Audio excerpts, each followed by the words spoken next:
এই আয়াতটিকে বলা হয় আয়াতুল কুরসি। এই আয়াতটি কোরআনের সবচেয়ে ফজিলতপূর্ণ, সবচেয়ে মহামর্যাদাপূর্ণ আয়াত। আবু দাউদের হাদিস 1460 নম্বর হাদিস। উবাই ইবনে কাব রাদিয়াল্লাহু তাআলা আনহুর বর্ণনা। রাসূলুল্লাহ সাল্লাল্লাহু আলাইহি সাল্লাম উবাই ইবনে কাব রাদিয়াল্লাহু তাআলা আনহুকে বললেন, আবাল মুনজির, আইয়ু আয়াতিন মাআকা মিন কিতাবিল্লাহি আযম। ও আবুল মুনজির, উবাই ইবনে কাব রাদিয়াল্লাহু তাআলা আনহুর উপনাম আবুল মুনজির। নবীজি বললেন, ও আবুল মুনজির, তোমার সাথে থাকা আল্লাহর কিতাবের আয়াতের মধ্য থেকে সবচেয়ে মহা মর্যাদাপূর্ণ আয়াত কোনটি বলো তো? ক্বালা কুনতু আল্লাহু ওয়া রাসূলুহু আ'লাম। সাহাবী বললেন, এই ব্যাপারটি আল্লাহ এবং তার নবী ভালো জানেন। নবীজি আবার বললেন, আইয়ু আয়াতিন মাআকা মিন কিতাবিল্লাহি আযম। তোমার সাথে আল্লাহর কোরআনের কোন আয়াতটি সবচেয়ে মর্যাদাপূর্ণ? তিনি এবার সাহস করে বলে ফেললেন, আল্লাহু লা ইলাহা ইল্লা হুয়াল হাইয়ুল কাইয়্যুম। ইয়া রাসূলুল্লাহ, আমার কাছে কোরআনের যে আয়াতগুলো আছে, এই আয়াতের মধ্যে সবচেয়ে মর্যাদাপূর্ণ আয়াত মনে হয় আয়াতুল কুরসি। আল্লাহু লা ইলাহা ইল্লা হুয়াল হাইয়ুল কাইয়্যুম, এই আয়াতটি আমার কাছে সবচেয়ে মহা মর্যাদাপূর্ণ আয়াত মনে হয়। فضرب رسول الله صلى الله عليه وسلم في صدري ثم قال ليحملك أبا المنذر العلم। নবীজি আমার বুক চাপড়ায়া আমাকে শাবাশ দিলেন। শাবাশ, শাবাশ উবাই ইবনে কাব, তুমি সঠিক কথা বলছো। আয়াতুল কুরসি কোরআনের সবচেয়ে মহামর্যাদাপূর্ণ আয়াত। লিয়াহনিলাকা আবাল মুনদির আল ইলম। ও উবাই ইবনে কাব, তোমার বিদ্যা, তোমার ইলম যেন তোমার জন্য আনন্দের কারণ হয়ে যায়। তুমি তোমার বিদ্যা বুদ্ধি খাটিয়ে বলছো আয়াতুল কুরসি সবচেয়ে মর্যাদাপূর্ণ আয়াত। নবী তার এই কথাকে সমর্থন করলেন। আল্লাহ আমাদের সকলকে এই মর্যাদাপূর্ণ আয়াতটি আমরা যেন অন্তত সবাই মুখস্থ করে নিব, এরপর প্রতিনিয়ত আমল করব। আল্লাহ তৌফিক দান করেন। আয়াতুল কুরসিকে বলা হয় কোরআনের সব আয়াতের সর্দার, লিডার। তিরমিজির হাদিস 2878 নম্বর হাদিস। عن أبي هريرة رضي الله تعالى عنه قال قال رسول الله صلى الله عليه وسلم رسول الله صلى الله عليه وسلم বলেন, لكل شيء سنام وإن سنام القرآن سورة البقرة। নবীজি বলেন, প্রত্যেকটা জিনিসের একটা চূড়া আছে, সর্বোচ্চ চূড়া। কোরআনের সর্বোচ্চ চূড়ার নাম হলো সূরাতুল বাকারা। ফিহা আয়াতুন হিয়া সাইয়্যিদাতু আইল কুরআন। নবীজি বলেন, সূরা বাকারার মধ্যে এমন একটা আয়াত আছে যে আয়াতটি হলো কোরআনের সব আয়াতের সর্দার। সেই আয়াতটি কি? নবী বলেন, হিয়া আয়াতুল কুরসি। সেই আয়াতটি হলো আয়াতুল কুরসি। আল্লাহ আমাদেরকে আমল করার তৌফিক দান করেন। আলহামদুলিল্লাহি কাফা ওয়া সালামুন আলা ইবাদিহিল্লাযীনা ইসতাফা। আম্মা বা'দু ফাআউযু বিল্লাহি মিনাশ শাইতানির রাজীম। বিসমিল্লাহির রহমানির রহিম। আল্লাহু লা ইলাহা ইল্লা হুয়াল হাইয়ুল কাইয়্যুম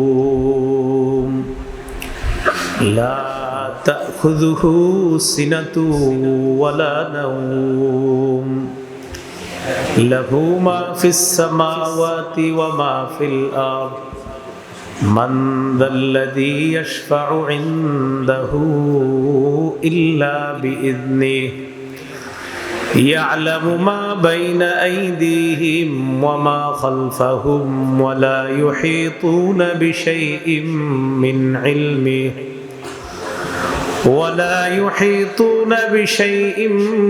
علمه إلا بما شاء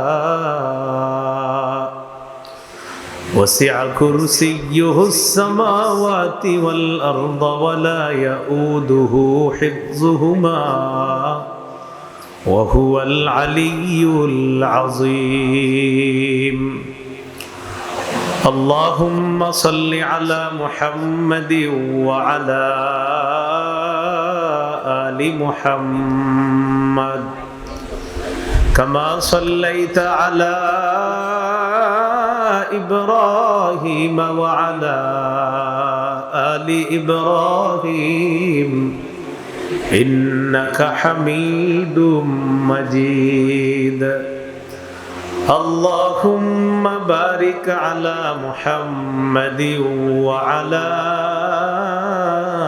آل محمد كما باركت على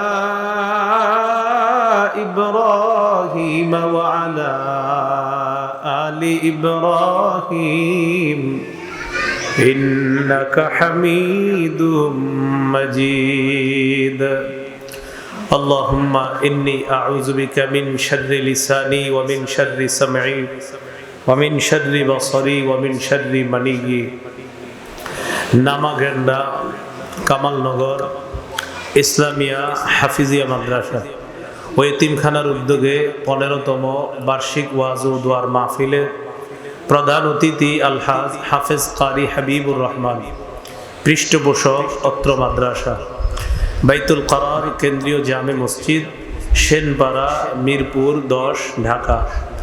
গুরুত্বপূর্ণ আলোচনা করছিলেন মুফতি মোহাম্মদ সাইদুর রহমান আরাবী, খতিব জিলবার জামে মসজিদ, মুহাদ্দিস, কল্যাণপুর দিনিয়া মাদ্রাসা, ঢাকা। মাওলানা মুফতি মিজানুর রহমান, খতিব আমুলিয়া মডেল টাউন জামে মসজিদ, ডেমরা, ঢাকা।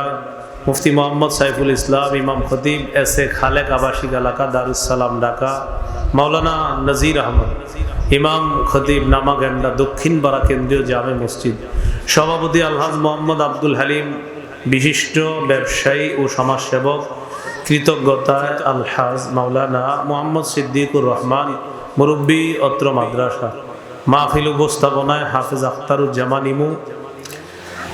যার আহ্বানে আসলাম আলহাজ আব্দুল মান্নান সাহেব, আলহাজ মাওলানা মোহাম্মদ জাফর সাহেব।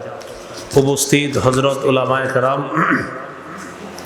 মুসলমান ভাইরা, মাইকের আওয়াজ যেখানে যাচ্ছে আমরা যেখান থেকে শুনতে পাচ্ছি, মনোযোগ সহকারে যার যার অবস্থান থেকে কথাগুলা শ্রবণ করার আবদার রইল।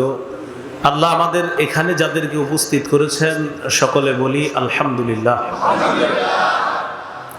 আমি আপনাদের সামনে সূরা বাকারার 255 নম্বর আয়াতে কারিমা তেলাওয়াত করলাম। এই আয়াতটি আমরা অনেকেই পারি। এই আয়াতটিকে বলা হয় আয়াতুল কুরসি। এই আয়াতটি কোরআনের সবচেয়ে ফজিলতপূর্ণ, সবচেয়ে মহামর্যাদাপূর্ণ আয়াত। আবু দাউদের হাদিস, 1460 নম্বর হাদিস। উবাই ইবনে কাব রাদিয়াল্লাহু তাআলা আনহুর বর্ণনা। রাসূলুল্লাহ সাল্লাল্লাহু আলাইহি সাল্লাম উবাই ইবনে কাব রাদিয়াল্লাহু তাআলা আনহুকে বললেন, আবাল মুনজির আইয়ু আয়াতিন মাআকা মিন কিতাবিল্লাহি আযম। ও আবুল মুনজির, উবাই ইবনে কাব রাদিয়াল্লাহু তাআলা আনহুর উপনাম আবুল মুনজির। নবীজি বললেন, ও আবুল মুনজির, তোমার সাথে থাকা আল্লাহর কিতাবের আয়াতের মধ্য থেকে সবচেয়ে মহা মর্যাদাপূর্ণ আয়াত কোনটি বলতো? ক্বালা কুনতু আল্লাহু ওয়া রাসূলুহু আ'লাম। সাহাবী বললেন, এই ব্যাপারটি আল্লাহ এবং তার নবী ভালো জানেন। নবীজি আবার বললেন, আইয়ু আয়াতিন মাআকা মিন কিতাবিল্লাহি আযম। তোমার সাথে আল্লাহর কোরআনের কোন আয়াতটি সবচেয়ে মর্যাদাপূর্ণ? তিনি এবার সাহস করে বলে ফেললেন, আল্লাহু লা ইলাহা ইল্লা হুয়াল হাইয়ুল কাইয়্যুম। ইয়া রাসূলুল্লাহ, আমার কাছে কোরআনের যে আয়াতগুলো আছে এই আয়াতের মধ্যে সবচেয়ে মর্যাদাপূর্ণ আয়াত মনে হয় আয়াতুল কুরসি। আল্লাহু লা ইলাহা ইল্লা হুয়াল হাইয়ুল কাইয়্যুম, এই আয়াতটি আমার কাছে সবচেয়ে মহা মর্যাদাপূর্ণ আয়াত মনে হয়। ফাদরাবা রাসূলুল্লাহ সাল্লাল্লাহু আলাইহি ওয়াসাল্লাম ফি সাদরি সুম্মা ক্বালা লিয়াহমিলাকা আবুল মুনযির আল ইলম। নবীজি আমার বুক চাপড়ায়া আমাকে শাবাশ দিলেন, শাবাশ শাবাশ উবাই ইবনে কাব, তুমি সঠিক কথা বলছো। আয়াতুল কুরসি কোরআনের সবচেয়ে মহামর্যাদাপূর্ণ আয়াত। লিয়াহনিলাকা আবুল মুনযির আল ইলম, ও উবাই ইবনে কাব, তোমার বিদ্যা, তোমার ইলম যেন তোমার জন্য আনন্দের কারণ হয়ে যায়। তুমি তোমার বিদ্যা বুদ্ধি খাটিয়ে বলছো আয়াতুল কুরসি সবচেয়ে মর্যাদাপূর্ণ আয়াত। নবী তার এই কথাকে সমর্থন করলেন। আল্লাহ আমাদের সকলকে এই মর্যাদাপূর্ণ আয়াতটি আমরা যেন অন্তত সবাই মুখস্থ করে নিব, এরপর প্রতিনিয়ত আমল করব। আল্লাহ তৌফিক দান করেন। আয়াতুল কুরসিকে বলা হয় কোরআনের সব আয়াতের সর্দার, লিডার। তিরমিজির হাদিস 2878 নম্বর হাদিস। عن أبي هريرة رضي الله تعالى عنه قال قال رسول الله صلى الله عليه وسلم رسول الله صلى الله عليه وسلم বলেন لكل شيء سنام وإن سنام القرآن سورة البقرة। নবীজি বলেন প্রত্যেকটা জিনিসের একটা চূড়া আছে, সর্বোচ্চ চূড়া। কোরআনের সর্বোচ্চ চূড়ার নাম হলো সূরাতুল বাকারা। ফিহা আয়াতুন হিয়া সাইয়্যিদাতু আইল কোরআন। নবীজি বলেন সূরা বাকারার মধ্যে এমন একটা আয়াত আছে যে আয়াতটি হলো কোরআনের সব আয়াতের সর্দার। সেই আয়াতটি কি? নবী বলেন হিয়া আয়াতুল কুরসি। সেই আয়াতটি হলো আয়াতুল কুরসি। আল্লাহ আমাদেরকে আমল করার তৌফিক দান করেন। হাদিসের একটা কিতাব আছে মাজমাউজ জাওয়ায়েদ, এই কিতাবের 6 নম্বর খণ্ড 324 নম্বর পৃষ্ঠা।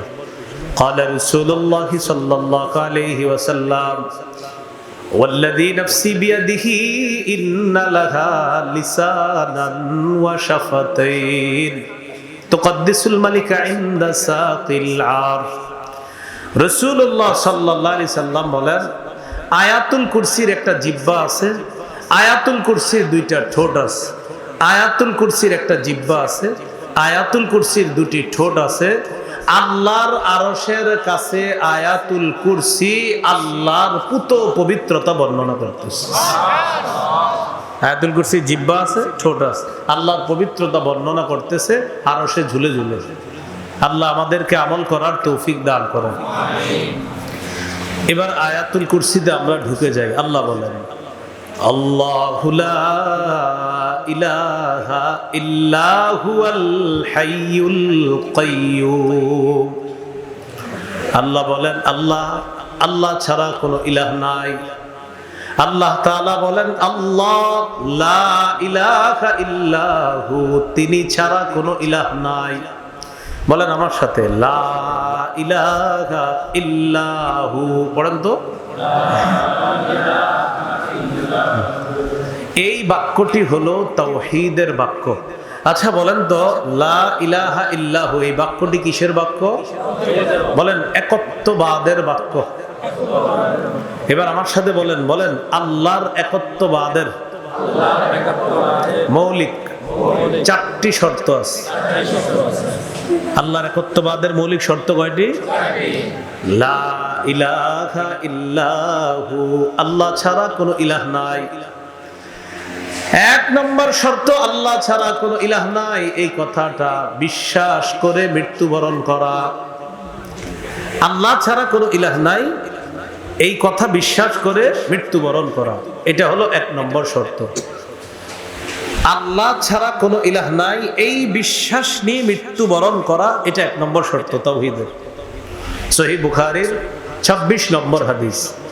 عن عثمان رضي الله تعالى عنه قال قال رسول الله صلى الله عليه وسلم من مات وهو يعلم أنه لا إله إلا الله دخل الجنة নবীজি বলেন কোন ব্যক্তি যদি এই বিশ্বাস নিয়ে মারা যায় আল্লাহ ছাড়া কোনো ইলাহ নাই এই বিশ্বাস নিয়ে যদি কোনো ব্যক্তি মারা যায় নবী বলেন দাখালাল জান্নাহ এই ব্যক্তি আল্লাহর জান্নাতে প্রবেশ করবে। তাওহীদের এক নম্বর শর্ত আল্লাহ ছাড়া কোনো ইলাহ নাই এই বিশ্বাস নিয়ে মরতে হবে। সহিহ বুখারীর 44 নম্বর হাদিস قال رسول الله صلى الله عليه وسلم يخرج من النار من قال لا إله إلا الله وفي قلبه وزن ذرة من خير وفي قلبه وزن برة من خير وفي قلبه وزن شعيرة من خير কারো অন্তরে যদি গম পরিমাণ, কারো অন্তরে যদি জব পরিমাণ, কারো অন্তরে যদি সরিষার দানা পরিমাণ ঈমান থাকে আল্লাহ তাআলা একদিন না একদিন তাকে জান্নাত দান করবেন। পিওর ঈমান, আল্লাহ ছাড়া কোনো ইলাহ নাই এই কথায় পরিপূর্ণ বিশ্বাস করা। আর এই বিশ্বাস যদি কারো সরিষার দানা পরিমাণ হয়, সে যদি বিভিন্ন অপরাধের কারণে জাহান্নামে সাজা ভোগ করে একদিন সে জাহান্নাম থেকে বের হয়ে আল্লাহর জান্নাতে প্রবেশ করবে। তাহলে বলেন তো তাওহীদের এক নম্বর শর্ত কি? এই বিশ্বাস নিয়ে মৃত্যুবরণ করা আল্লাহ ছাড়া কোনো ইলাহ নাই। তাওহীদের 2 নম্বর শর্ত বলেন আমার সাথে, আল্লাহ ছাড়া কোনো ইলাহ নাই। আল্লাহ ছাড়া কোনো ইলাহ নাই। এই কথায় কোন ধরনের সন্দেহ করা যাবে না, এটা 2 নম্বর শর্ত। সূরা হুজুরাতের 15 নম্বর আয়াতে আল্লাহ বলেন ইন্নামাল মুমিনুনা আল্লাযীনা আমানু বিল্লাহ ওয়া রাসূলিহি সুম্মা লাম ইয়ারতাবু ওয়া জাহাদু বিআমওয়ালিহিম ওয়া আনফুসিহিম ফি সাবিলিল্লাহ উলাইকা হুমুস সাদিকুন। আল্লাহ তাআলা বলেন যারা আল্লাহকে বিশ্বাস করে, রাসূলকে বিশ্বাস করে, সুম্মা লাম ইয়ারতাবু সামান্য সন্দেহ করে না, যারা আল্লাহকে বিশ্বাস করে, রাসূলকে বিশ্বাস করে, সামান্যতম সন্দেহ করে না, ওয়া জাহাদু বিআমওয়ালিহিম ওয়া আনফুসিহিম ফি সাবিলিল্লাহ, যারা জানমাল নিয়ে আল্লাহর রাস্তায় লড়াই করে, আল্লাহ বলেন উলাইকা হুমুস সাদিকুন, আমি তাদেরকে কোরআনের মধ্যে খাঁটি সত্যবাদী বলে ঘোষণা করলাম।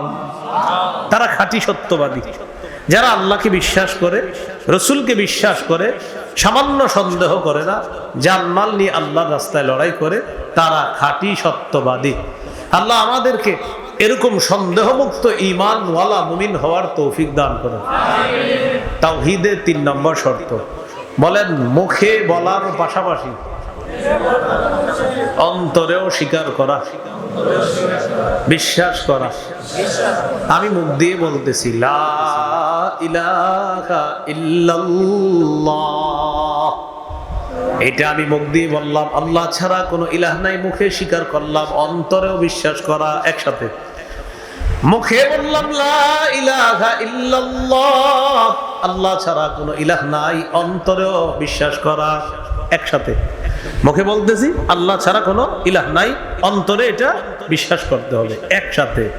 কিন্তু আমি মুখে বললাম আল্লাহ ছাড়া ইলাহ নাই, অন্তরে ঝামেলা আছে, তাহলে তাওহীদের শর্ত পূরণ হলো না। সূরা ফাতহের 11 নম্বর আয়াতে আল্লাহ বলেন ইয়াকুলুনা বিআলসিনাতিহিম মা লাইসা ফি কুলুবিহিম, তারা তাদের মুখ দিয়ে তা বলে যা তাদের অন্তরে নাই। তারা তাদের মুখ দিয়ে তা বলে যা তাদের অন্তরে নাই। তাহলে কেউ যদি মুখ দিয়ে বলে আল্লাহ ছাড়া ইলাহ নাই কিন্তু অন্তরে নাই, তাওহীদের শর্ত পূরণ হলো? তাওহীদের 3 নাম্বার শর্ত আল্লাহ ছাড়া কোনো ইলাহ নাই, এটা মুখ দিয়েও বলা, অন্তরেও বিশ্বাস করা। এটা হলো 3 নাম্বার। 4 নাম্বার বলেন আল্লাহকে সবকিছুর চাইতে বেশি ভালোবাসা। এটা তাওহীদের 4 নাম্বার শর্ত। আল্লাহকে সবচেয়ে বেশি ভালোবাসা, এটা তাওহীদের 4 নাম্বার শর্ত। সহিহ বুখারীর বর্ণনা 16 নম্বর হাদিস। قال رسول الله صلى الله عليه وسلم ثلاث من كن فيه وجد حلاوة الإيمان। নবীজি বলেন কারো অন্তরের মধ্যে যদি 3টা গুণ থাকে, কারো মধ্যে যদি 3টা গুণ পাওয়া যায়, ব্যক্তি অন্তরের মধ্যে ঈমানের স্বাদ গ্রহণ করতে পারবে। কয় গুণ? আপনার মাঝে চেক করবেন 3 গুণ আছে কিনা। যদি থাকে অন্তরে ঈমানের স্বাদ আস্বাদন করতে পারবেন। 1 নাম্বার আইয়াকুনাল্লাহু ওয়া রাসূলুহু আহাব্বা ইলাইহি মিম্মা সিওয়াহুমা। 1 নম্বর গুণ হলো আল্লাহ আর তার রাসূল, দুনিয়ার যা কিছু আছে সব কিছুর চাইতে আল্লাহ আর তার নবী সবচাইতে বেশি পছন্দের হওয়া।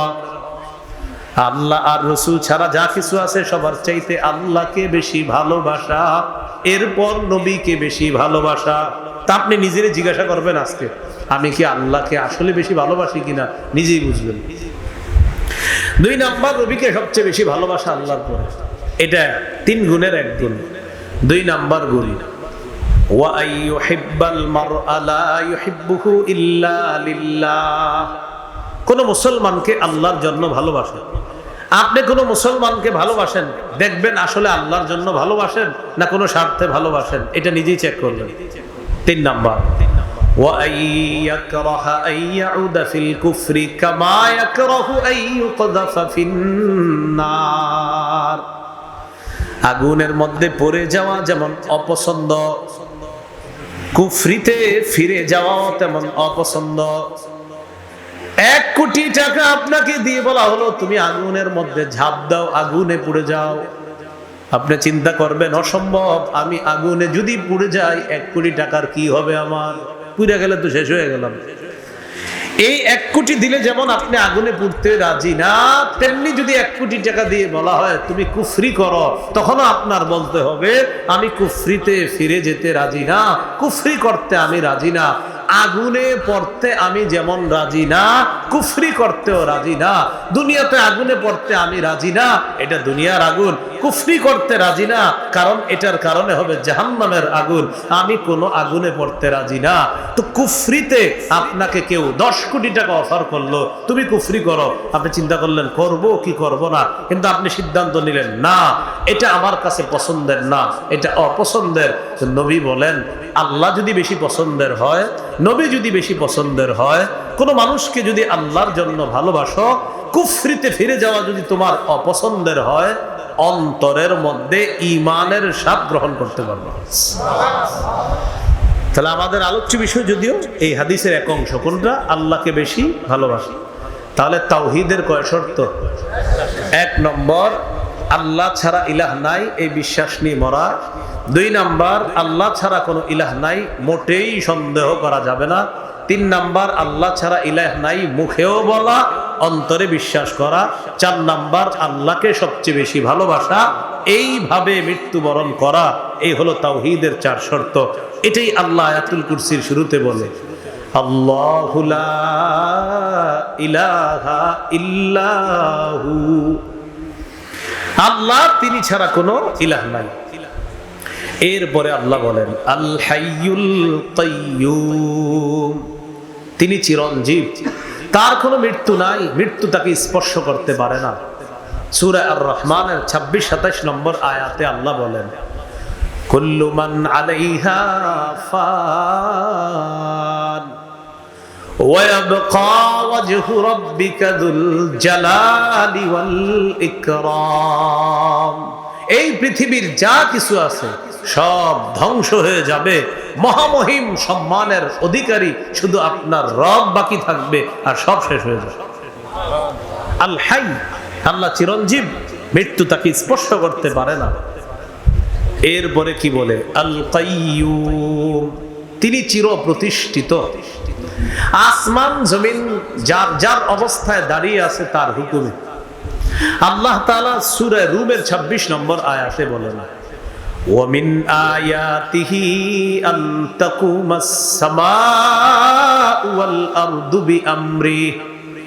আল্লাহ তাআলা বলেন, আল্লাহ নিদর্শনাবলীর মধ্যে এটা একটা নিদর্শন। আসমানের দিকে তাকায় দেখো, আসমান দাঁড়িয়ে আছে আল্লাহর হুকুমে। জমিনের দিকে তাকিয়ে দেখো, জমিন স্থির আছে আল্লাহর হুকুমে। নিচে পানি, আমরা ভাসমান জমিনের উপর আছি। তো আল্লাহ বলে কিভাবে স্থির করলাম জানো? ওয়াজআলনাল জিবালা আওতাদা, এই ভাসমান জমিনকে আমি আল্লাহ পাহাড় নামক পেরেক বসায়া জমিনকে স্থির করে তোমাদের জন্য বসবাসের যোগ্য বানাইছি। বলেন, আসমান কার হুকুমে দাঁড়িয়ে আছে? জমিন এইভাবে আছে কার হুকুমে? এটাই আল কাইয়ুম, তিনি চির প্রতিষ্ঠিত। তার হুকুমে আসমান প্রতিষ্ঠিত আছে, তার হুকুমে জমিন এভাবে প্রতিষ্ঠিত আছে। বাকি এগুলো চির প্রতিষ্ঠিত না। তিনি হুকুম করবেন আসমান ধ্বংস, তিনি হুকুম করবেন জমিন ধ্বংস। প্রিয় ভাইয়ারা, বুঝে আসছে? এবার বলেন, ইয়া হাইয়ুন, ইয়া কাইয়ুম, আবার ইয়া হাইয়ু, ইয়া কাইয়ুম। এবার মিলিয়ে, ইয়া হাইয়ু ইয়া কাইয়ুম। রাসূলুল্লাহ সাল্লাল্লাহু আলাইহি সাল্লাম বলেন, ইয়া হাইয়ু ইয়া কাইয়ুম, এই দুটি হলো ইসমে আজম। আবু উমামা রাদিয়াল্লাহু তাআলা আনহু বলেন, এই দুই নাম দিয়ে দুআইয়া বিহা আজাবা, কেউ যদি দোয়া করে আল্লাহ তার দোয়া কবুল করবেন। আপনার মেয়েটার বিয়ে হচ্ছে না, এভাবে বলবেন, ইয়া হাইয়ু ইয়া কাইয়ুম। কয়েকবার বলার পর বাংলায় বলবেন, হে চিরঞ্জীব রব আল্লাহ, মৃত্যু আপনাকে স্পর্শ করে না। ইয়া কাইয়ুম, হে চির প্রতিষ্ঠিত আল্লাহ, চিরঞ্জীব আল্লাহ, চির প্রতিষ্ঠিত আল্লাহ, মেয়েটার বিয়ে হচ্ছে না, মাবুদ মেয়েটার বিয়ের ব্যবস্থা করে দাও। নবী বলেন, এই দুই ইসমে আজম দিয়ে যারা দোয়া করবে আল্লাহ তাআলা সময় অনুপাতে তার দোয়া কবুল করবেন।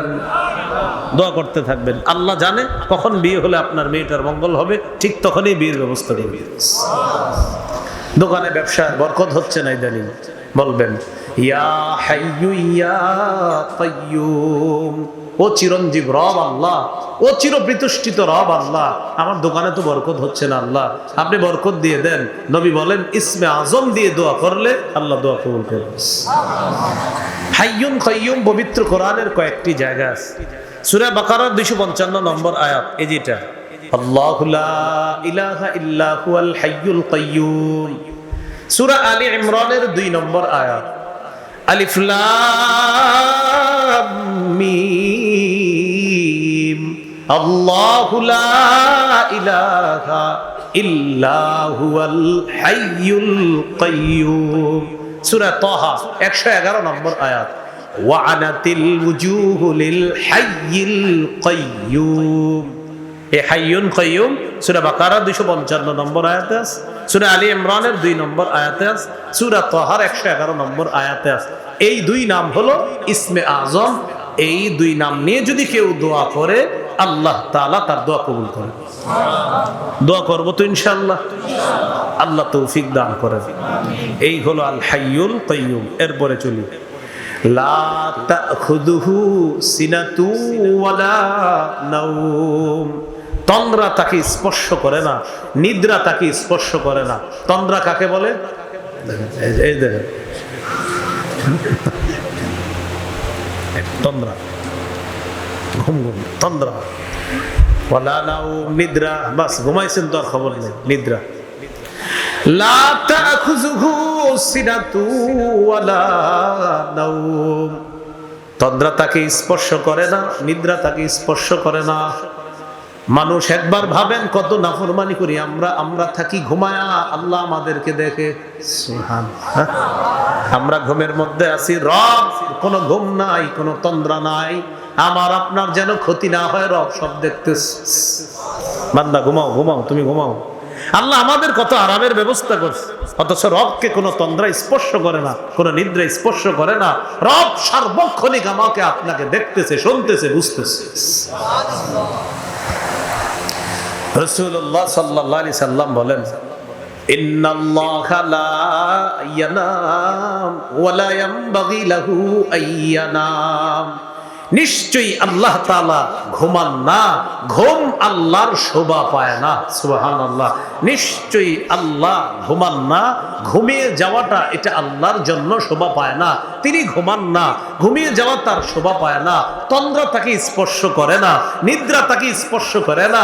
এজন্যই তো তিনি চিরঞ্জীব, এজন্যই তো তিনি রব, তিনি আল্লাহ। এই হলো লা তাখুযুহু সিনাতু ওয়ালা নাওম। এরপরে আল্লাহ বলেন, লাহু মা ফিস সামাওয়াতি ওয়া মা ফিল আরদ। আসমান জমিনের যা কিছু আছে সব তার। এবার আমি প্রশ্ন করব, আপনারা জবাব দিবেন। আল্লাহ বলছে আসমান জমিনের সবকিছু তার। এবার আমি বলি, আসমান জমিনের সবকিছু কার? আল্লাহ। মাশাআল্লাহ। বলেন, আসমান জমিনের সবকিছু কার? আল্লাহ। কাফের আল্লাহর রিজিক খায়, মুশরিক আল্লাহর হাওয়া বাতাস খায়, কিন্তু স্বীকার করে না। সূরা মারইয়ামের 93 নম্বর আয়াতে আল্লাহ বলেন, ইন কুল্লু মান ফিস সামাওয়াতি ওয়াল আরদ ইল্লা আতির রহমানি আবদা।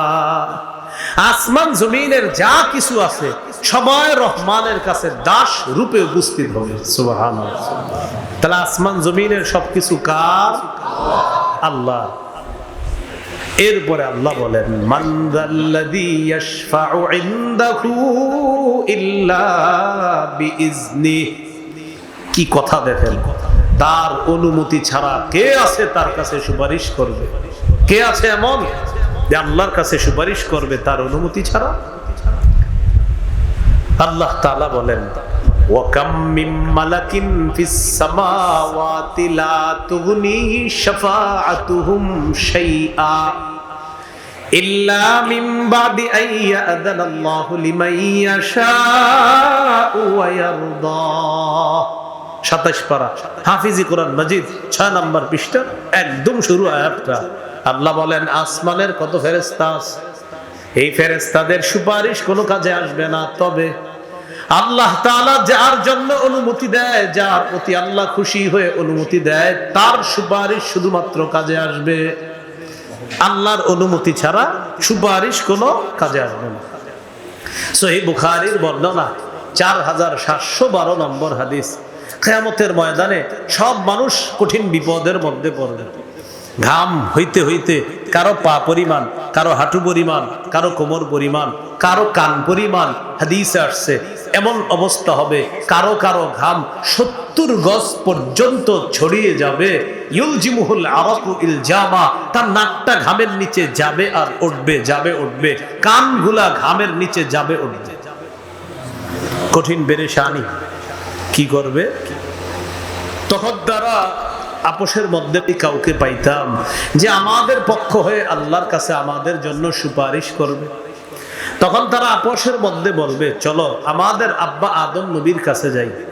তিনি প্রথম মানুষ, তিনি প্রথম নবী, তিনি আল্লাহর প্রথম মানুষ সৃষ্টি হিসাবে প্রথম সৃষ্টি তিনি। তো আমরা তার কাছে যাই, দেখি আমরা কোনো ব্যবস্থা করতে পারি কিনা। ফায়াতুনা আদম, আদম নবীর কাছে যাবে। যাওয়ার পর বলবে, আনতা আবুনা আদম খালাকাকাল্লাহু বিয়াদি। আপনি আমাদের আব্বা আদম, আল্লাহ তাআলা আপনাকে কুদরতি হাত দিয়ে সৃষ্টি করেছেন। ওয়া নাফাখা ফীকা মির রূহিহি, আল্লাহ আপনার মধ্যে রূহ দিয়েছেন। ওয়া আমারাল মালাইকাতা ফাসাজাদু লা, ফেরেশতাদেরকে আল্লাহ তাআলা বলেছেন আপনাকে সিজদা দিস। আব্বা আমাদের বড় পেরেশানি, আমাদের অবস্থা বড় খারাপ। আলা তারা ইলা মা নাহনু ফি, দেখেন কি মুসিবতের মধ্যে আছি।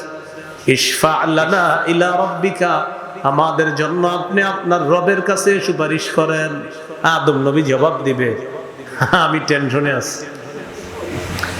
নাহানি আনতিলকা শাজারাত, আল্লাহ আমাকে ওই গাছ থেকে নিষেধ করছে।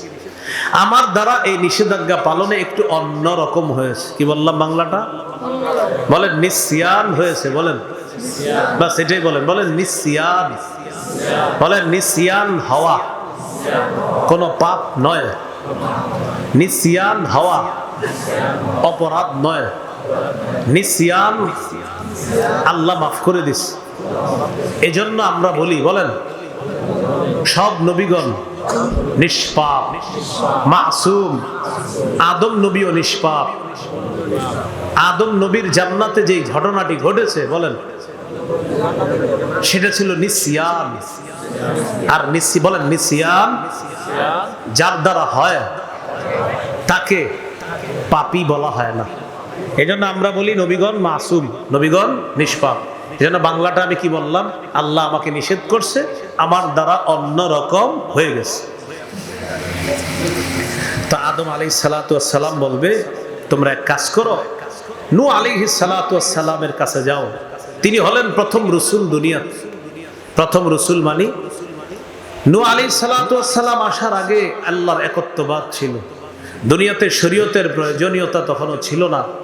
নূহ আলাইহিস সালাতু ওয়াস সালামকে শরীয়ত দিয়ে প্রথম নবী হিসাবে আল্লাহ দুনিয়াতে পাঠিয়েছে। তোমরা নূহ নবীর কাছে যাও। সবাই যাবে নূহ নবীর কাছে। যাওয়ার পর বলবে, আনতা আউয়ালুর রুসুল ইলা আহলিল আরদ, আপনি পৃথিবীতে সর্বপ্রথম রসুল, শরীয়ত নিয়ে এসেছেন। কি বিপদে আছি দেখছেন, আল্লাহর কাছে একটু সুপারিশ করেন। নূহ নবী কি জবাব দেয় দেখেন। আল্লাহ তাআলা সব নবীকে একটা স্পেশাল দোয়া দিছে। এই দোয়াটা করা মাত্রই আল্লাহ কবুল করে ফেলছে। আমাকেও আল্লাহ এই দোয়াটা দিয়েছিল। আমি আমার দোয়াটা আমার উম্মতের বিরুদ্ধে আল্লাহর কাছে করেছিলাম, আল্লাহ এদের সবগুলারে আপনি ধ্বংস করে দেন। এরা যেই সন্তান দুনিয়াতে জন্ম দিবে এরাও হবে ফাসেক, পাপাচার।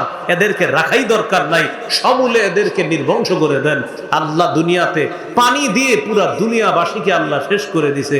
আল্লাহ যদি আজকে আমাকে বলে, আপনাকে একটা স্পেশাল দোয়া দিলাম, আপনি দোয়াটা আমার বান্দাদের পক্ষেও করতে পারতেন, আপনি তাদের বিরুদ্ধে করলেন, আমি সবগুলা মানুষকে ডুবাইয়া দিলাম, আমাকে প্রশ্ন করলে আমি কি করব? সব ওলামায়ে কেরাম একমত, নূহ নবীর এটা কোনো অন্যায় ছিল না, কিন্তু ওনার মনে হবে যে আমি এটা কেন করলাম। তোমরা এক কাজ করো, ইব্রাহিম নবীর কাছে যাও। সবাই ইব্রাহিম নবীর কাছে আসে।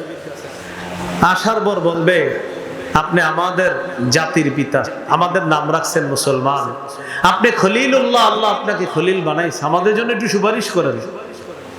ইব্রাহিম নবী বলবে, কদ কাযাবতু সালাসা কাযিবাত, দুনিয়ার মধ্যে তিনটি জায়গায় আমার উলট পালট হয়েছে। কয় জায়গা? কি বললাম? উলট পালট। উলট পালট মানে দুনিয়ার মধ্যে তিনটি জায়গায় সহজভাবে যে কথাটা বললে পারতাম, এটা সহজভাবে না বলে একটু অন্যভাবে বলেছিলাম। তিনটা কথাই সত্য কথা, কিন্তু ওনার মনে হবে আমি কথাটা একটু ডাইরেক্ট না বলে কেন এইভাবে বললাম। এক নম্বর, আমার জাতি আমাকে বলল মেলায় যাওয়ার জন্য, আমি বললাম ইন্নী সাকিম, আমি অসুস্থ। শিরিকে না যাওয়াটা এটা একটা অসুস্থতা বলা কোনো অন্যায় না। আপনারা কেউ যদি শিরিকের কাজে যাইতে বলে, আপনি বললেন আমি অসুস্থ, এটা অন্যায় না। এটা কি অসুস্থ? এটা মানসিক অসুস্থতা, যে ভাই না ওখানে আমি যাব না। ওলামায়ে কেরাম বলেন ইব্রাহিম নবীর এই কথা সত্য ছিল, কিন্তু ইব্রাহিম নবীর মনে হবে আল্লাহ যদি আজকে বলে আপনি তো অসুস্থ ছিলেন না, আপনি কেন বললেন অসুস্থ? দুই নাম্বার, আমি তাদের খোদাগুলা মাইরা বড় খোদার গলায় কুড়াল ঝুলে রাখছি। মেলা থেকে আসছে, আসার পর আমাকে ডাকছে, ডাকার পর বলল মান ফাআলা হাযা বিআলিহাতিনা ইয়া ইব্রাহিম, ইব্রাহিম আমাদের খোদাদের সাথে এমন আচরণ কি করছে বলো? আমি সেদিন বলেছিলাম বাল ফাআলাহু কাবীরুহুম হাযা, তাদের এই বড়টা, তাদের এই বড়টা,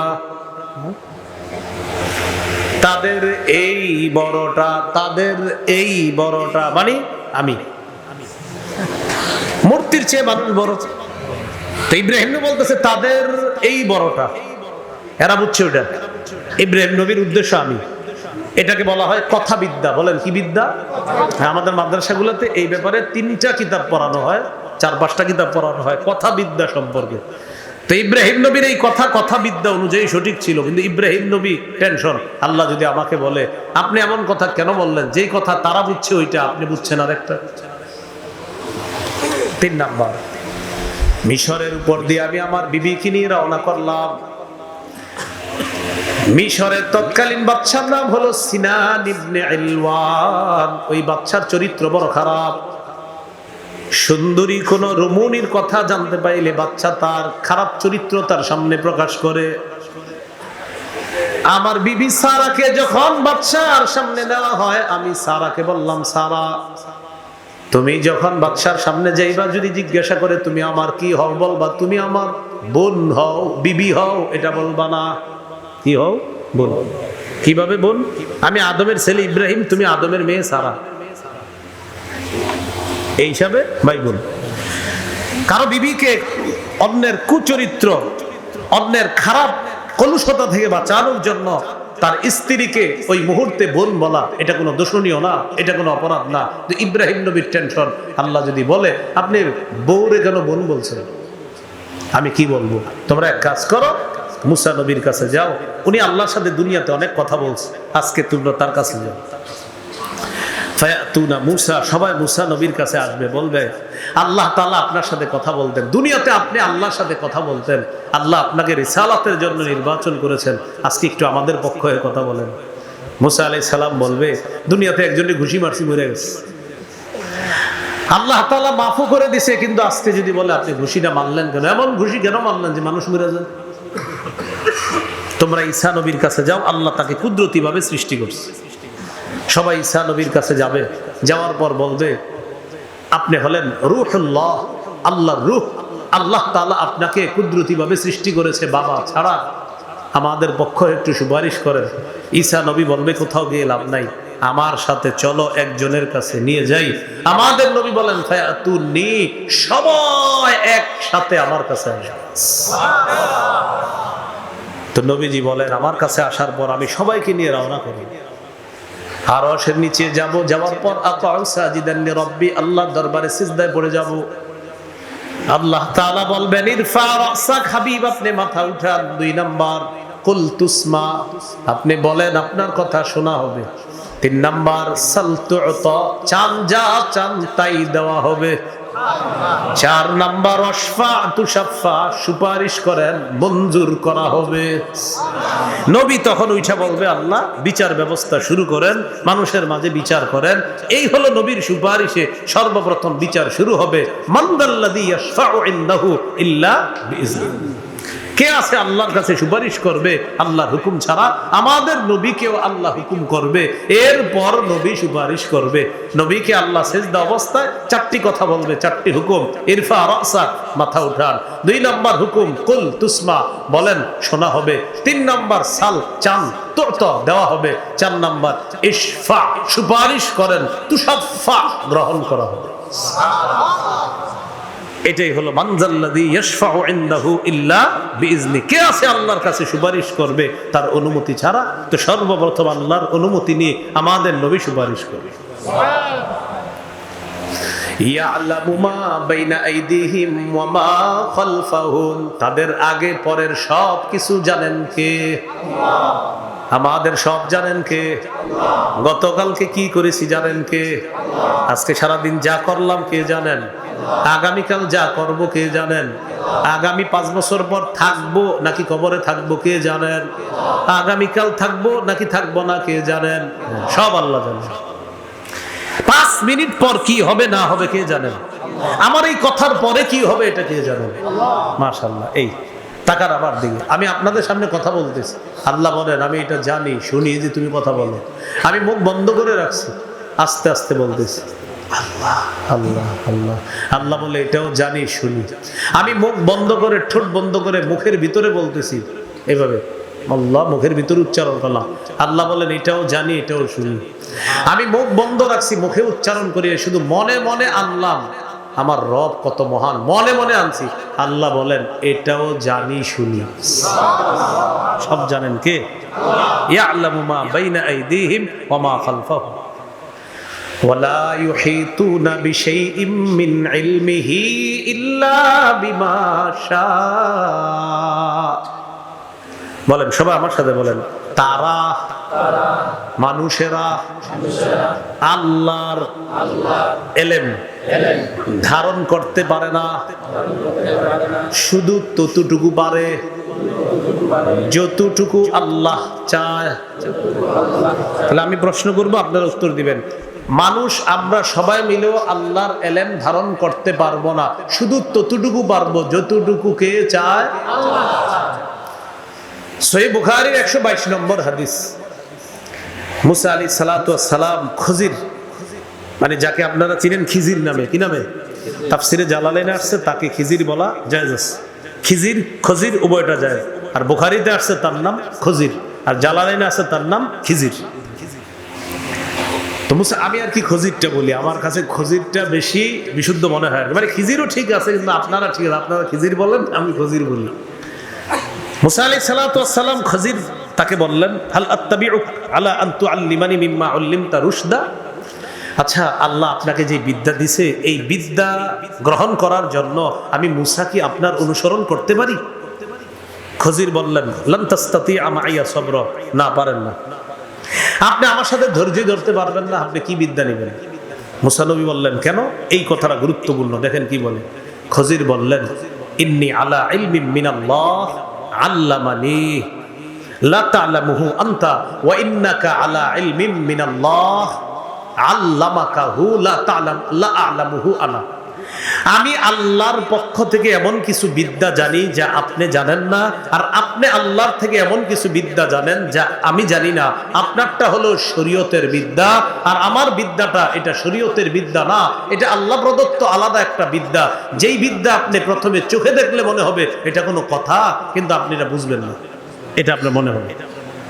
তাহলে আপনার কাছে শরীয়তের বিদ্যা, আর আমার কাছে আল্লাহ প্রদত্ত একটা বিদ্যা। আপনারটা আল্লাহ প্রদত্ত, আপনারটা আমি জানি না, আমারটা আপনি জানেন না। তাই আপনি আমার সাথে ধৈর্য ধরতে পারবেন না, কারণ আমি এমন এমন ঘটনা ঘটাবো আপনি ধৈর্য ধরতে পারবেন না। মুসা আলাইহিস সালাতু ওয়াস সালাম বললেন, সাতাজিদুনি ইনশাআল্লাহু সাবিরা, আপনি আমাকে ধৈর্যশীল পাবেন ইনশাআল্লাহ। ওয়ালা আসি লাকা আমরা, আমি আপনার অবাধ্য হব না, আমার আপনি নিয়ে চলুন। তো দুজন চলতে লাগলেন।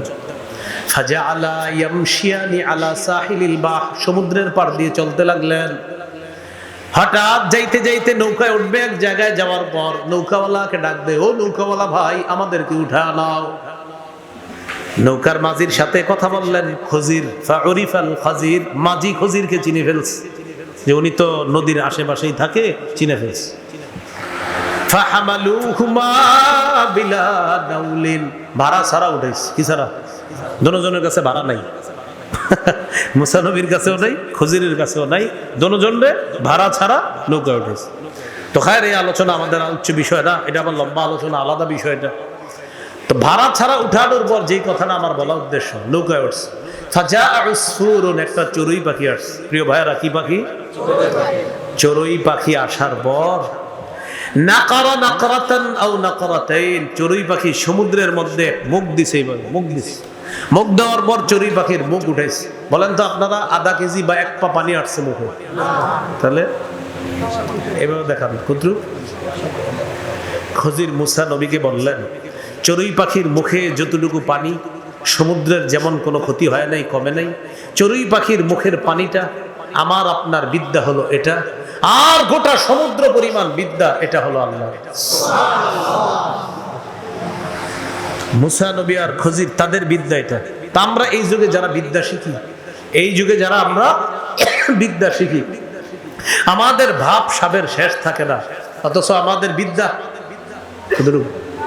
তাহলে আমাদের ভাব সাব কতটুকু নিয়ে, এই যে দুটুকু, এইটা নিয়ে ভাবের শেষ নাই না, এরকম। তাহলে এতটুকুর যদি অবস্থা হয়, এতটুকু হইলে কি হইতো ঘটনা আল্লাহ জানে।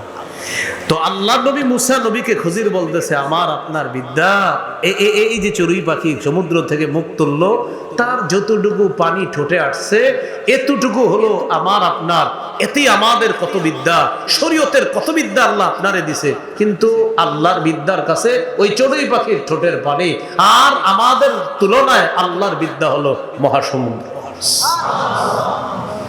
ওয়ালা ইউহিতুনা বিশাইইম মিন ইলমিহি ইল্লা বিমা শা। তারা আল্লাহর ইলম ধারণ করতে পারে না ততটুকু যতটুকু কে চায়। কতটুকু? এখানে গর্ব করার কিছু নাই, এজন্য এটা গর্বের কিছু নাই। আল্লাহ যদি কোরআন হাদিসের বিদ্যা কাউরে দেয় বলবেন আলহামদুলিল্লাহ। হুজুর আপনি তো অনেক বড় আলেম, আপনি বলবেন একটু দেখা দিবেন। যদি বলে আপনার চেয়ে বড় হুজুর, এতটুকু আবার বড় এখানে। আল্লাহ আমাদেরকে বুঝার তৌফিক দান করুন। তাহলে হুজুর আপনি আসলে কিচ্ছু না। কোরআন হাদিসের বিদ্যা যাকে দিবে বাস তার এতটুকু আলহামদুলিল্লাহ আলহামদুলিল্লাহ আলহামদুলিল্লাহ, এটাই। ওয়ালা ইউহিতুনা বিশাইইম মিন ইলমিহি ইল্লা বিমা শা। এরপর আল্লাহ বলেন ওয়াসিআ কুরসিয়্যুহুস সামাওয়াতি ওয়াল আরদ। আসমান আর জমিন পুরাটা বেষ্টন করে আসে আল্লাহর কুরসিটা। সুবহানাল্লাহ, আল্লাহর কুরসি বেষ্টন করে আছে আসমান জমিন সব। ওয়ালা ইয়াউদুহু হিফযুহুমা ওয়া হুয়াল আলিয়্যুল আযীম। আসমান আর জমিন ধারণ করতে আল্লাহর ব্যাগ পেতে হয় না। সুবহানাল্লাহ, আসমান রক্ষা করতে জমিন রক্ষা করতে আল্লাহর ব্যাগ পেতে হয় না। আপনি কোত্থেকে আসছেন? অমুক জায়গাতে। ও অনেক কষ্ট হয়েছে, এরকম বলি আমরা। আরে আপনার অনেক কষ্ট হয়েছে, অনেক ব্যাগ পেতে হয়েছে আপনার। হ্যাঁ হুজুর জাম দিয়ে আসছেন, অনেক কষ্ট হয়েছে, তাই না? তো আমরাও কিন্তু বলি হ্যাঁ আপনাদের এই রাস্তাটা আসলে একটু কষ্ট হয়েছে। আল্লাহ বলেন আসমান যে এভাবে আছে, জমিন যে এভাবে আছে, এই দুইটা যেভাবে আছে এটা সংরক্ষণে আমি আল্লাহর একটু ব্যাগ পেতে হবে। ওয়ালা ইয়াউদুহু হিফযুহুমা ওয়া হুয়াল আলী। তিনি মহান, তিনি ঊর্ধ্বে, আল আজিম, তিনি মহান। আল্লাহ আমাদেরকে আয়াতুল কুরসিটা সবাই মুখস্থ করে আমরা প্রতিদিন আমল করব, বলেন ইনশাআল্লাহ। বলেন প্রতিদিন 5 ওয়াক্ত নামাজের পর আয়াতুল কুরসির আমলটা আজকে থেকে একদিনও মিস করব না ইনশাআল্লাহ। প্রয়োজনে খানার কথা ভুলে যাব, কিন্তু আয়াতুল কুরসি বলবো না। তাহলে এই মাদ্রাসার হুজুর মাঝে মাঝে আপনি জিজ্ঞাসা করবেন ভাই খাইছেন, আপনি বলবেন হুজুর মনে নেই খাইছি কিনা। আয়াতুল কুরসি বলবেন, বলবেন হ্যাঁ এটা পড়ছি। আপনারা যদি বলে খাইছেন বলবেন খাইছি কিনা মনে নাই, আয়াতুল কুরসি পড়ছেন হুজুর এইটা তো ভুলি না। এরকম হবে না, খানা ভুলে যায় এটা বলবেন না। ফরজ নামাজের পর আয়াতুল কুরসি একদম ভোলা যাবে না। বুলুগুল মারাম 97 নম্বর হাদিস, রাসূলুল্লাহ সাল্লাল্লাহু আলাইহি সাল্লাম বলেন মান ক্বারা আয়াতুল কুরসি দুবরা কুল্লি সালাতিন মাকতুবা লাম ইয়ামনাহু মিন দুখুলিল জান্নাহ ইল্লাল মাউত। কেউ যদি প্রত্যেক ফরজ নামাজের পর আয়াতুল কুরসি পড়ে তার আর জান্নাতের মাঝে ব্যবধান শুধু মৃত্যু, মরবে জান্নাতে যাবে। তাহলে খানা ভুললেও আয়াতুল কুরসিটা বিবিরে বলবেন রান্না করছো তো বিবি বলবে যে আজকে রান্না করতে একটু দেরি হয়েছে, আয়াতুল কুরসি পড়ছো? হ্যাঁ এটা দেরি হয়নি। বলবেন যে রান্না 5-7 মিনিট দেরি হইল আয়াতুল কুরসির জন্য ভুল না হয়। কি মনে থাকবেন ইনশাআল্লাহ? আরেকটা বলেন বিছানায় যাওয়ার আগে, ঘুমানোর আগে যখন আমরা বিছানায় যাব আমি নিজে আমল করব, পরিবারকে বলবো, সন্তানদেরকে মনে করে দিব, বিছানায় যাওয়ার পর নিজে পরিবারের সবাই আয়াতুল কুরসি পড়ব। যদি পড়ি সারা রাত আল্লাহর পক্ষ থেকে একজন সংরক্ষণকারী আমাকে সংরক্ষণ করবে। আমার কাছে ফজর পর্যন্ত শয়তান আসতে পারবে না। এই বিদ্যাটি শয়তানই শিখাই দিছে। কে শিখাই দিছে? শয়তান বলছে এটা, এই বিদ্যা শিখাইছে। তুমি যখন বিছানায় যাবা আয়াতুল কুরসি পড়বা। আবু হুরায়রা রাদিয়াল্লাহু তাআলা আনহুর মাল খালি চুরি করতে গেছে, নবীজি তাকে সদকাতুল ফিতির মালের পাহারাদার রাখছে, চুরি করতে গেছে। একদিন চুরি করছে, ধরছে, তোমার নবীর কাছে নিব। ভাই আমার সমস্যা, ছেড়ে দাও, আমি আর আসবো না। নবীজি বলছেন আবু হুরায়রা ঘটনা কি, কালকে কিছু ঘটছে রাতে? হুজুর নবীজি জেনে ফেলছে কিভাবে? ওহির মাধ্যমে জেনে ফেলছে। নবীজি বললেন, আবু হুরায়রা চোর কি বলছে? কয় হুজুর বলছে আর আসবে না। কয় মিথ্যা কথা বলছে, ও আবার আসবে। পরের দিন আবার আসছে, ধরে ফেলছে। কয় আজকে ছাড়া সহিহ বুখারীর 2311 নম্বর হাদিস। কয় তোমার আজকে নিয়ে যাবো। ভাই আমার সমস্যা, ছেড়ে দাও, আমি আর আসবো না। পরের দিন নবীজি কয়, আবু হুরায়রা ঘটনা কি? চোরের খবর কি? কয় হুজুর আসছিল, আবার বেচারার প্রতি আমার মায়া লাগছে, ছেড়ে দিছি। নবীজি বলে না, ও আবার আসবে। তৃতীয় দিন আসার পর আবু হুরায়রা একদিন ধইরা বলতেছে, হাদিহি আখিরু সালাসি মাররা, আজকে তৃতীয়বার, তোরে আর ছাড়বো না। চোর কয় কি তোমার একটা বিদ্যা শিখিয়ে দিই, তুমি ছেড়ে দাও আমারে। কয় তো সাহাবীরা বিদ্যার প্রতি এত আগ্রহী ছিল, চোর যে চুরি করছে এটা বুঝলা যায়। কয় কি বিদ্যা ভাই বলো তো? কয় তুমি যখন বিছানায় যাবা আয়াতুল কুরসি পড়বা, লাইয়াজাল আলাইকা মিনাল্লাহি হাফিজুন, লাইয়াজাল আলাইকা মিনাল্লাহি হাফিজুন হাত্তা তুসবিহা ওয়ালা ইয়াকরাবান্নাকা শাইতান হাত্তা তুসবিহা। তুমি যদি আয়াতুল কুরসি পড়ো, সারা রাত একজন ফেরেশতা তোমাকে পাহারা দিবে, আর শয়তান তোমার কাছে আসবে না। পরের দিন নবীজি আসছে। আবু হুরায়রা ঘটনা কি কালকে? কয় হুজুর কালকেও ধরছিলাম, বেচারা আমার একটা বিদ্যা শিখাইছে, এই জন্য আমি ছেড়ে দিছি। কয় কি শিখাইছে? কয় এই আমলটা শিখাইছে। নবী বললেন, সাদাকাকা ইন্নাহু কাযুব, সে সত্য কথা বলছে, তবে সে সবচেয়ে বড় মিথ্যাবাদী। সে সত্য কথা বলছে কালকে, তবে সে সবচেয়ে বড় মিথ্যাবাদী। তাআলামু মান তুখাতিবু মুনযু সালাসি লায়াল, তুমি কি জানো গত 3 দিন কার সাথে কথা বলছো? কয় জি না হুজুর। কয় এটা হলো শয়তান। শয়তান শিখাইয়া দিছে আয়াতুল কুরসি পড়লে শয়তান আসবে না, এজন্য আমরা পড়ি না, যদি শয়তান না আসে। আমরা বলি না কেন যে হুজুর পড়লে যদি শয়তান না আসে? তা আপনাদের কি এই টেনশন আছে যে হুজুর শয়তান যাতে না আসে? এরকম কি আপনারা এই টেনশনে? অনেকে পড়ে না, তো যে এখন থেকে বন্ধুরে খোঁজ নেবেন, দোস্ত আয়াতুল কুরসি পড়ছো? যদি বলে না পড়ি নাই, ও আচ্ছা, তুমি চাও যে শয়তান যেন তোমার কাছে আসো, করে তুমি চাও, এইটা কোনো কথা? তো শয়তানই তো শিখাই দিছে যে তুমি আয়াতুল কুরসি বললে আমি আসবো না, তো এই জন্য আপনি পড়বেন না কেন? বলেন ইনশাআল্লাহ। তাহলে 5 ওয়াক্ত ফরজ নামাজের পর বিছানায় গিয়ে আয়াতুল কুরসির আমলটা মিস করব না। আল্লাহ তাআলা আমাদের সকলকে আয়াতুল কুরসির আমল ব্যক্তি জীবন, পারিবারিক জীবন, সামাজিক জীবনে আরো 10 বন্ধুকে দাওয়াত দিয়ে দিবেন, এই আমলটা যেন করে আল্লাহ তৌফিক দান করেন।